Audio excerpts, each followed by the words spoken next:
Right now, we are negotiating with India. We are waiting for a decision of the Israeli government. एक और बड़ी खबर आई है कि इसराइल ने इंडिया को कहा है कि हमें 1 लाख वर्कर दें, क्योंकि वो जो फ़लस्तीनी वर्कर्स वहाँ पे काम करते थे वो कहते हैं जी 7 अक्टूबर के बाद अब वो तो काम नहीं कर सकते।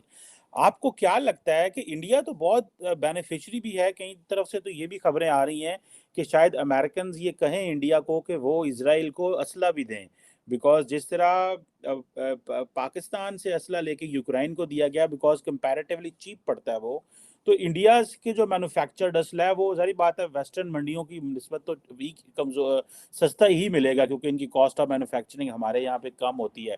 तार साहब, इसको कैसे देखते हैं कि अब इंडिया जो है वो इसराइल की मार्केट में जाएगा, तो ये तो फ़लस्तीनी वैसे ही आउट हैं गेम से, लेकिन इंडिया की उसको कैप्चर करने को, मार्केट को कैप्चर करने को, और मैं आपको बताता चलूँ कि द इम्पोर्टेंट थिंग इज़ कि इंडियन जो वर्कर्स हैं they are making an impact. तो ये वो इम्पैक्ट इस तरह है कि जितने भी पेटेंट राइट्स हैं, जो अमेरिका के बाद चाइना और इंडिया इस वक्त जो है वो टॉप पे जा रहे हैं in terms of global patent rights file करने में।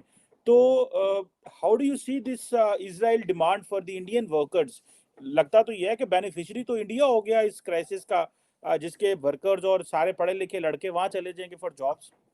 चीमा साहब, पहले भी तो आप देखें 18,000 इंडियन थे इस वक्त। ये जंग से पहले ये जो जब नंबर सामने आए थे 18,000 इंडियन थे इसराइल के अंदर। और हम सरप्राइज उसमें जो तीन इंडस्ट्री में थे वो, एक तो जो सीनियर केयर थी उनके घरों में काम करने वाली इंडियन नर्सेज थी, दूसरे डायमंड ट्रेड के अंदर, क्योंकि भारत की भी मोनोपोली है गुजरात की, डायमंड इसराइल की भी है, तो डायमंड इंडस्ट्री में थे, तीसरे थे उनके आपके हाईटेक वो जो दूसरे जो इंटरनेट वाले ये सारे जो कंप्यूटर रिलेटेड थे।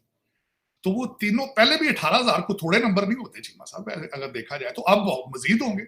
लेकिन उसमें बात यह है कि आप हुकूमत की तरफ से पॉलिसीज, मुझे इससे भी ज्यादा जो एक खबर मैंने अगले दिन देख के हैरान हो गया था कि रशिया से उनकी तेल की वो एक तो इशू बन रहे हैं, पूरी दुनिया में तेल के बनेंगे आगे।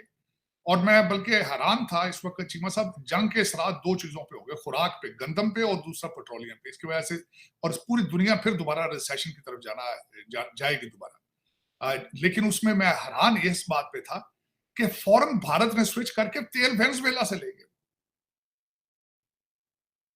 और मेरे वतन अजीज से किसी को कोई पता ही नहीं है कि वेयर आर वी हेडिंग, हम कहाँ जा रहे हैं, हमारे क्या होगा पाकिस्तान का इस सारी दुनिया के क्राइसिस के अंदर। तीन क्राइसिस जो है इस वक्त जो रीसेंट पूरी दुनिया फेस कर रही है।